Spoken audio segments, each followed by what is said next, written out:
이 동영상은 일반적 의학 지식을 전달하기 위하여 제작되었습니다. 개인의 특수한 상황에 대한 대답은 될 수 없으며 개별적 상황에 대한 개인적인 상담은 하지 않습니다. 안녕하세요. 닥터 조은근의 알기 쉬운 당뇨 심장병 이야기입니다. 저는 연세조은근내과 대표원장 내과 전문의 조은근입니다. 이제 본격적으로 겨울이 되면서 당뇨인들의 당 관리에 좀 빨간불이 켜지기 시작하죠. 적게 움직이고 또 먹을 건 또 많고 또 저번에 말씀드렸지만 고구마 같은 음식도 많이 나오기 때문에 이 혈당 조절에 좀 각별히 유의하셔야 되는 계절입니다. 오늘은 이제 여러 당뇨인들이 잘 모르고 있고 정확하게 모르고 있고 또는 이제 반대로 잘못 알고 있고 또는 생각조차 안 하고 있는 그렇지만 굉장히 혈당 관리에 중요한 쌀에 대해서 좀 말씀을 드리려고 합니다. 쌀은 우리가 흔히 먹는 이제 맵쌀이 있고 또 찰기가 있고 이제 먹기 좋은 찹쌀이 있고요. 그다음에 이제 따스운 밥이라는 게 있고 식은 밥이 있는데 최근에 이슈가 되고 있는 게 이제 식은 밥이거든요. 그래서 오늘은 이 세 가지를 다 한번 뭉뚱그려서 말씀을 드리는 시간을 갖도록 하겠는데요. 찹쌀, 그다음에 현미, 그다음에 식은 밥이 맵쌀 그냥 일반 밥에 비해서 혈당에 좋을까라는 제목으로 오늘 말씀을 드리고자 합니다. 쌀의 기원부터 좀 간단히 말씀을 드리면요. 쌀은 이제 우리 동양권은 쌀을 먹었고 중앙아시아부터 왼쪽으로 되는 서양권은 유럽이나 이제 그쪽 서양은 주로 밀가루를 먹었죠. 그래서 밀을 먹은 거는 밀을 빻아서 이제 먹는 재분 과정을 거쳐서 빵을 만들어 먹었고요. 쌀은 그 밀만큼 딱딱하지 않기 때문에 물에 불려서 통째로 먹을 수 있었기 때문에 도정이라는 과정을 거쳐서 이제 쌀을 먹었는데 이제 도정이라는 거는 쌀 껍데기에 먹을 수 없는 부분을 까가지고 이제 만드는 걸 도정이라고 그러는데 하여튼 4,000년 전에 동남아시아에서 이제 한반도로 전파된 걸로 생각되고 있고 고고학적 역사적인 사실로 볼 때는 우리나라에 이제 쌀이 들어온 거는 기원전 2,300년 정도라고 생각을 하고 있다고 합니다. 그렇지만 지금처럼 모든 사람이 쌀을 주식으로 먹을 수 있었던 건 아니고요. 농업 생산력이 좀 발달해서 이제 쌀을 먹을 수 있는 시기에 통일신라 시대 이후부터 모든 사람들이 쌀을 좀 먹을 수 있었고요. 통일신라 시대 이전, 삼국시대겠죠. 그 전에는 이제 귀족이나 좀 이렇게 지위가 높은 사람들은 쌀을 먹었고 일반 민중들은 조나 기장 등으로 연명을 했다 그래요. 그래서 우리가 아주 옛날부터 태초부터 쌀을 먹었을 거라고 생각했지만 실제로 통일신라 시대니까 7세기 정도 되겠죠. 그때부터 이제 우리 민족과 함께 이제 우리 민족이 쌀을 주식으로 하게 된 거죠. 쌀은 굉장히 굉장히 친숙하지만 의외로 우리가 쌀에 대해서 알고 있는 건 좀 별로 없고 특히나 쌀의 영양학적 측면이라든가 당에 미치는 영향에 대해서는 사람들이 많이 모르는 것 같아요. 그래서 쌀을 좀 이제 말씀을 드리면요. 쌀의 구조를 보게 되면은 쌀은 이제 세 가지 층으로 되어 있어요. 그래서 맨 바깥을 싸고 있는 것이 쌀겨라고 되어 있는데 쌀겨는 이제 세 가지 층으로 되어 있어서 호분증, 종피, 과피라고 되어 있대요. 이건 저도 잘 모르겠어요. 직접 가서 보지 못했으니까. 그 다음에 이 쌀겨를 다 깎아내게 되면은 안에 배유, 이게 이제 흰 쌀이죠. 배유 아주 그냥 하얀 거. 이게 바로 이제 백미가 되는 거예요. 흰 쌀이 있고. 그 다음에 배아, 이게 쌀룬이라고 되어 있어요. 그래서 이제 세 가지 쌀룬, 그 다음에 흰쌀, 그 다음에 쌀겨로 되어 있는 것이 이 쌀의 구조예요. 그리고 이 쌀 중에서 쌀룬 띄어내고 쌀겨 띄어낸 것이 바로 우리 흔히 먹는 이제 완전히 다 도정한 흰쌀밥이 되게 흔히 요새 먹는 거죠. 그게. 그 다음에 쌀겨 남겨두고 배유 남겨두고 흰쌀 남겨두고 그 다음에 쌀룬 다 남겨둔 거를 이제 현미라고 얘기를 한다고 그러고요. 그렇기 때문에 현미하고 흰쌀은 좀 약간 좀 다른 거죠. 현미가 훨씬 더 섬유질이 많고 이제 풍부한 거죠. 보게 되면은 자, 현미가 첫 번째 질문, 현미가 백미보다 혈당에 좋을까? 이건 너무나 당연한 얘기지만 실제로 모르는 분도 많더라고요. 그리고 현미가 칼로리가 백미보다 적어서 또 좋다는 또 잘못 알고 계신 분들도 있는데 한번 좀 현미에 대해서 보도록 하죠. 우리가 천자문을 처음에 배우면은 거물현 누루황 해서 할 때 그 첫 번째 나오는 거물현이 현미의 현자예요. 왜냐하면은 현미는 아까 말씀드린 내용 중에서 완겹, 아주 우리가 전혀 먹을 수 없는 부분인 가장 바깥의 층인 완겨만 벗겨낸 상태이기 때문에 쌀이 좀 검은 색깔을 띠고 있대요. 그래서 뭐 검은색 띠고 있죠. 실제로 현미를 보게 되면은. 그래서 검은 쌀이다 해서 이거를 갖다가 한문으로 이제 현미라고 돼 있는 거고요. 탄수화물이 86%, 탄수화물이 가장 많죠. 녹말의 형태로 되어 있습니다. 녹말이라는 거는 포도당이 굉장히 길게 배열된 거, 10개 이상 배열된 걸 녹말이라고 그러죠. 그 다음에 하나가 단당, 두 개가 이당류, 뭐 그런 거고요. 그 다음에 단백질이 의외로 있어요. 그래서 7%. 그 다음에 지방도 있어요. 쌀에 무슨 지방이냐고 이렇게 얘기하실 분도 있지만, 오메가6 같은 거, 이런 것들 지방산이 쌀 눈에 풍부하거든요. 그래서 지방이 7% 정도 되는 거죠. 그래서 지금 대부분 탄수화물인 거고, 100g당 열량은 370칼로리 정도 돼요. 뭐 약간 품종마다 다르지만. 그런데 현미하고 백미의 같은 그램당 칼로리는 똑같아요. 현미와 백미는 같은 칼로리라서 무슨 현미를 먹게 되면은 뭐 좀 칼로리가 적어서 뭐 살이 찐다라는 거는 좀 잘못된 얘기고 거의 비슷한 칼로리입니다. 물론 현미에서 그러니까 왕겨 빼고 아까 말씀드린 그 쌀겨가 있는 거하고 쌀겨를 다 깎고 그다음에 쌀눈까지 깎아가지고 만든 흰 쌀은 약 10%의 그 무게 로스가 있어요. 그러니까 10% 정도 좀 가벼워진 거죠. 그렇게 보면은 뭐 따지고 보면은 같은 그램이라면 현미가 칼로리가 좀 적을 수는 있지만 실제로 이렇게 아주 이렇게 많은 칼로리 차이가 나는 건 아닙니다. 참고로 술을 만들 때는 도정을 더 깎아야 되잖아요. 아주 흰쌀만 나와야 되는데 겉도 깎고 전체 그 현미 무게의 50%가 깎여 나가는 거예요. 그래서 굉장한 그 쌀로 술을 만든다라는 거는 그래서 어떻게 보면 굉장히 호사스러운 거죠. 못 먹었을 때는. 그렇기 때문에 우리나라도 이제 조선시대 같은데 기근이 나거나 아니면 시절이 좋지 않았을 때는 쌀로 술을 만드는 것을 금지했죠. 그다음에 뭐 근래에 와서도 우리가 쌀로 술 만드는 거 옛날에 저기 그 옛날 정권 시대에서는 쌀로 술을 못 만들게 했던 적이 있었어요. 이제 뭐 보릿고개도 있고 못 먹었기 때문에 하여튼 뭐 현미는 그렇다라는 거고요. 그다음에 백미하고 현미의 차이는요. 아까 말씀드린 대로 칼로리는 거의 비슷하게 동일해요. 그러나 그 안에들은 영양소의 차이가 굉장히 많이 나는 거거든요. 왜냐하면은 현미라는 거는 쌀눈도 남겨두고 그다음에 쌀겨도 남겨뒀기 때문에 쌀겨에는 어마어마하게 많은 섬유소가 많거든요. 그다음에 또 쌀겨에는 칼슘하고 철분이 좀 많아요. 그다음에 바이타민 B군, 특히나 혈당 그 조절, 그다음에 당 대사에 관여하는 비타민이 주로 비타민 B군이거든요. 그 비타민 B군이 현미에는 많아요. 근데 어떻게 보면 당연한 게 이게 이제 쌀이라는 게 패키지로 들어오는 거죠. 지가 들어와서 공진화한 거라고 생각을 하는데 쌀이 들어와서 사람의 몸에서 대사가 되려면 당 대사가 잘 돼야 되는데 자기가 그냥 탄수화물만 갖고 들어오는 게 아니라 이렇게 당 대사의 결정적인 비타민 B1, B2, B3 같은 거를 이제 가지고 들어오는 거예요. 이게 참 이 사람과 쌀의 관계라는 게 오묘해요. 우리 옆에 늘 우리가 먹던 음식은 그 음식이 스스로 들어와서 잘 소화되고 잘 적응할 수 있도록 이렇게 패키지로 자기가 다른 것도 갖고 들어오는 거거든요. 그래서 현미에는 사이아민, 바이타민 B1, 그다음에 리보플라빈, 바이타민 B2, 그다음에 나이아신, 바이타민 B3 같은 것들이 굉장히 많고, 그다음에 아까 말씀드렸지만 오메가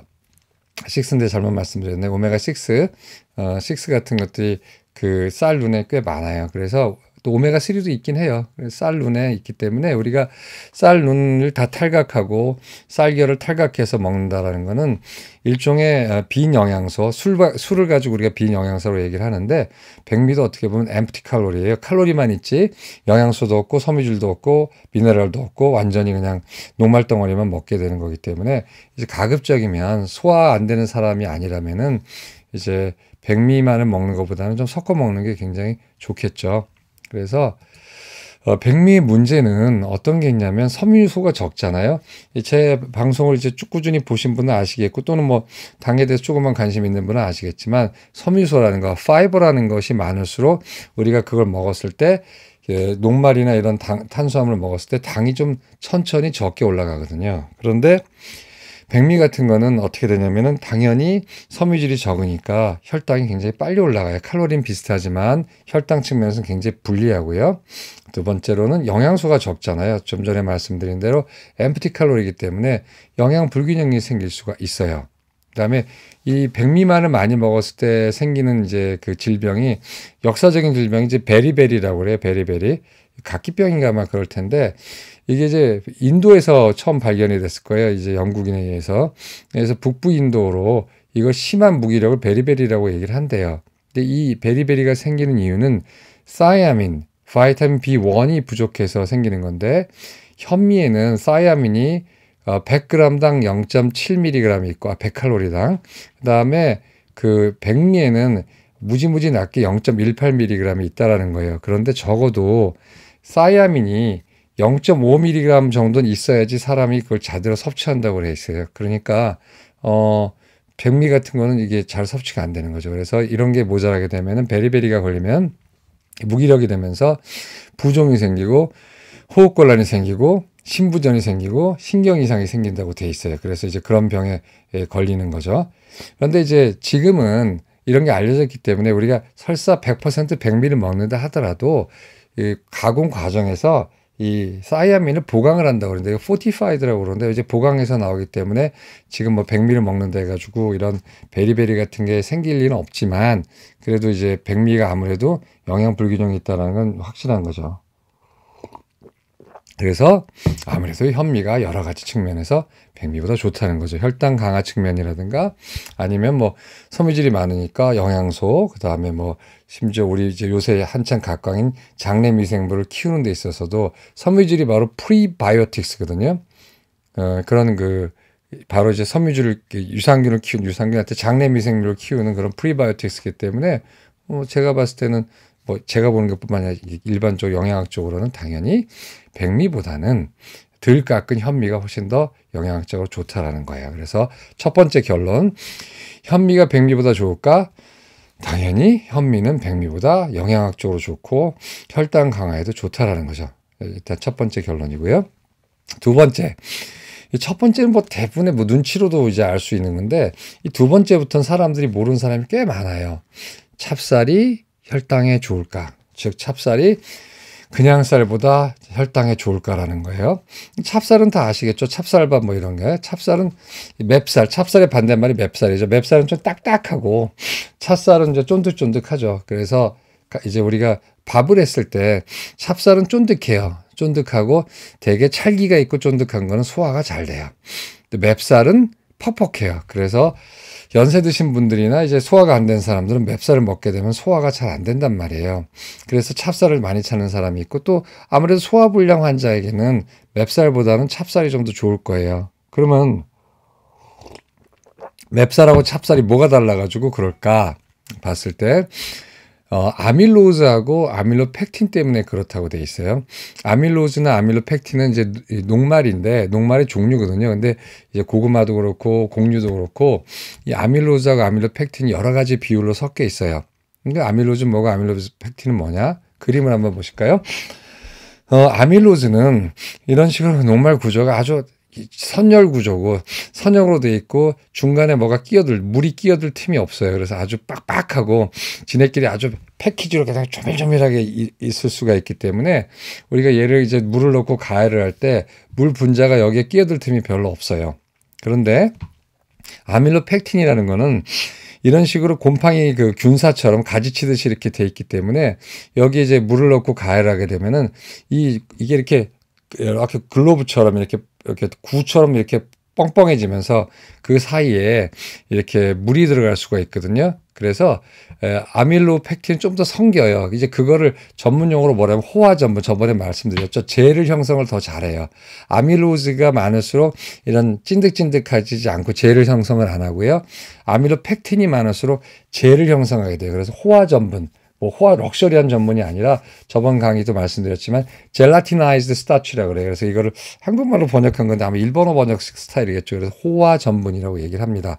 호화 전분이 많을수록 소화가 더 잘 되고 고구마 같은 게 호화 전분이 많이 되거든요. 소화가 더 잘 되고 당이 빨리 올라가는 거죠. 그래서 쌀에는 아밀로즈하고 아밀로펙틴이 일정 비율로 들어가 있어요. 한번 보실까요? 아밀로즈하고 아밀로펙틴. 아밀로즈는 이렇게 균질하게 되어 있기 때문에 아밀로즈가 많을수록 그 쌀이 좀 퍽퍽하고요. 아밀로펙틴이 많을수록 쌀이나 곡류가 좀 더 쫀득해요. 그런데 우리가 흔히 말하는 맵쌀.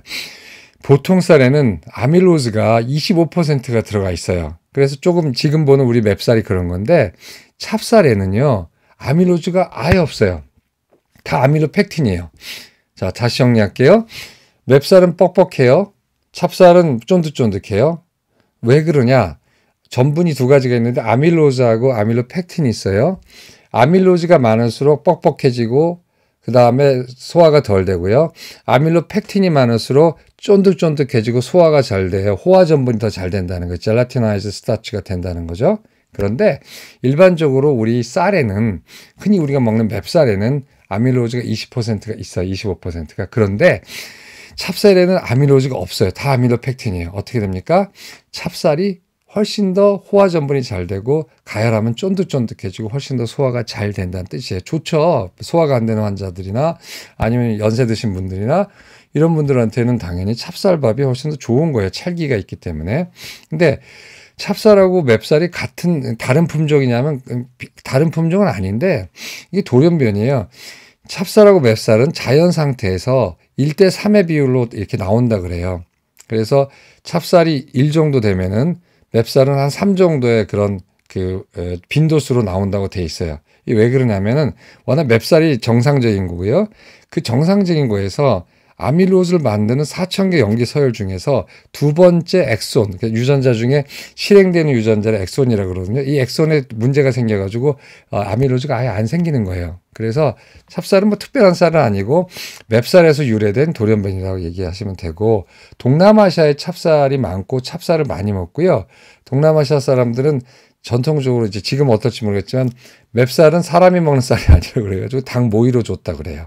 근데 이제 그래서 동남아시아 쪽은 이제 찹쌀이 많고 우리 쪽으로 올라올수록 이제 맵쌀을 많이 먹는 거죠. 그리고 찹쌀은 떡을 만들어 먹거나 뭐 이런 식으로 만들어 먹는 거죠. 자, 그래서 찹쌀이 훨씬 더 호화 전분이 많이 만들어 훨씬 더 쫀득하고 훨씬 더 소화가 잘 된다라는 거예요. 그렇다면은 찹쌀이 맵쌀보다 혈당을 더 올릴까요? 덜 올릴까요? 이제 어떻게까지 우리가 이제 눈치로도 이제 때려 맞출 수가 있죠. 딱딱하고 소화가 안 되는 음식일수록 당이 덜 올라가고요. 그다음에 쫀득쫀득하고 소화가 잘 되는 음식일수록 빨리 흡수되는 음식일수록 당이 빨리 올라간다는 거예요. 그렇다면 찹쌀은 맵쌀보다 당을 빨리 올리는 거죠. 그래서 이게 당 지수에 따른 식후혈당 변화인데 이쪽이 이제 시간이에요. X축이 시간이고 Y축이 포도당이 얼마나 많이 올라가냐 하는 건데 이렇게 요입당하고 식사를 딱 해버리면은요. 요입당이 일본 말이라고 그러대 알고 보니까 하여튼 뭐 식사를 하게 되면은 보게 되면 이제 당 지수가 높은 것, 즉 쫀득쫀득하고 이런 찰기가 있는 것들이 당 지수가 높은 그런 그 음식이거든요. 찹쌀은 이런 식으로 먹자마자 팍팍팍팍 올라가고 떨어질 땐 더 뚝뚝 떨어지죠. 고혈당과 저혈당을 반복하죠. 찹쌀을 먹게 되면은. 그런데 맵쌀처럼 찹쌀보다 당 지수가 좀 낮은 애들은 이런 식으로 이제 그 당이 왔다리 갔다리 좀 적게 움직인다는 거예요. 그래서 당연히 찹쌀은 맵쌀보다 당을 더 빨리 올려요. 그러니까 당뇨인이 찹쌀을 먹게 되면 굉장히 불리하고 실제로 당이 팍팍 올라가고 옵니다. 그래서 당뇨인은 소화가 안 되거나 아니면 무슨 좀 치아가 일시적으로 안 좋아서 잘 씹을 수 없을 때나 좀 찹쌀을 드시는 게 낫지 보통 때는 찹쌀을 드시지 않는 게 좋아요. 물론 일반이냐 뭐 당에 자신 있고 당에 문제 없는 사람들은 찹쌀을 드시든 맵쌀을 드시든 그건 큰 문제가 없지만 적어도 당 조절에 문제가 있거나 그런 당뇨 전 단계나 아니면 식후혈당이 높은 분이나 아니면 당뇨인은 가급적이면 찹쌀을 드시지 말고 맵쌀을 드셔야죠. 결론, 두 번째 결론. 찰진 음식은 혈당을 빨리 올린다. 찹쌀, 떡, 면, 빵. 이게 당뇨인이 좀 적게 먹어야 될 또는 당이 조절이 아예 안 될 때는 안 먹어야 될 4가지 음식 중에 하나예요. 그래서 찹쌀, 현미도 마찬가지예요. 현미는 좋은데 찹쌀 현미는 당연히 당을 빨리 올리겠죠. 뭐 찹쌀 현미가 특별한 게 아니고 찹쌀인데 깎아내지 않은 거니까 아무래도 좋진 않겠죠. 그래서 현미조차도 찹쌀은 좋지 않다라는 거고요. 그 다음에 떡, 면, 빵 등 이런 것들은 당을 빨리 올리기 때문에 당뇨인들은 쫀득쫀득한 음식을 좀 피하시는 게 좋아요. 자, 세 번째죠. 식은밥이 혈당에 좋을까? 2015년 정도에 방송에서 밥을 했다가 냉장고에 딱 넣어놓고 밥을 확 식힌 다음에 먹게 되면은 당이 덜 올라가서 좋다라는 뭐 방송을 한 적이 있어서 한때 당뇨인들한테 유행이 된 적이 있어요. 뭐 아주 큰 유행은 아니에요. 뭐 비슷하죠. 뭐 우리 그 곁을 이렇게 지나간 유행들 뭐 저탄고지라든가 뭐 이런 거. 뭐 하여튼 여러 가지 식사법이 있었잖아요. 그런 식사법 중에 하나였는데 이제 가끔 지금도 물어보는 분들이 있어요. 식은밥이 혈당에 좋냐고. 그리고 또 어떤 커뮤니티 가면 식은밥 먹는 게 혈당에 좋다고 이제 하는 법이 있는데 우리가 진짜 식은밥이 혈당에 좋은지 한번 볼게요. 이게 저항전분의 얘기거든요. 저항전분이라는 건 이제 전분 중에 소화가 안 되게 하는 걸 저항전분이라고 얘기를 해요. 자, 이 얘기가 어디서 나왔냐면요. 이 유래는 밥을 시켜 먹으면 좋다라는 게 2015년 3월 달에 미국 화학학회가 있었어요. American Society of Chemistry라는 이제 화학학회가 있는데 그때 콩그레스, 그때 학회에서 스리랑카 대학원생들이 이제 자기네 그 과제를 발표했는데 이게 좀 당시 좀 선풍적인 인기를 끌었죠. 주의를 끌었어요, 언론에. 이제 이 친구들이 한 거는 쌀을 그냥 밥을 지을 때 쌀을 그냥 물러가지고 하는 게 아니라 코코넛 오일하고 이제 물하고 그다음에 쌀을 섞어서 이제 이렇게 밥을 지은 다음에 냉장고에 12시간 정도 냉장한 후에 살짝 데펴 먹으면은 그런 밥을 먹게 되면은 일반적으로 그냥 한 밥에 비해서 혈당이 오르지 않는 밥이 된다라고 발표를 했어요. 그래서 실제 보면 정말 그렇거든요. 근데 이 친구들이 이제 한 거는 식은밥이다라는 거, 하나는 코코넛 오일을 넣는다라는 두 가지인데 워낙 밥을 이제 했다가 식히면은 당연히 응결이 되면서 저항전분이 생긴다는 건 이미 알려져 있는 거예요. 그거는 감자도 마찬가지고 고구마도 마찬가지고 저번 시간에 말씀드렸죠. 저 삶은 고구마 또는 찐고구마도 마찬가지고요. 그 다음에 파스타도 그래요. 그래서 곡류를 또는 뿌리 채소를 확 가열했다가 식혀서 먹게 되면은 그때 응결이 되면서 저항전분이 생기는 거예요. 쌀도 마찬가지예요. 밥도 식은밥을 먹게 되면은 저항전분이 생긴다는 건 이미 옛날부터 알고 있는 얘기인데 이 친구들이 이제 좀 더 참신했던 건 거기에 코코넛 오일을 섞었다는 거거든요. 코코넛 오일은 얘네들이 처음 발견한 거예요. 이게 뭐냐면 코코넛 오일뿐만이 아무 오일도 되는데 그 오일을 섞게 되면은 그 탄수화물과 지방 간의 크로스링크가 생겨 십자 결합이 생기면서 저항전분이 더 단단하게 생긴다는 게 이제 이때 알려진 거예요. 그래서 밥을 시켜 먹게 되면 확실히 혈당이 떨어져요. 그래서 저항전분이 형성이 되기 때문에 그래요. 저항전분이 뭐냐?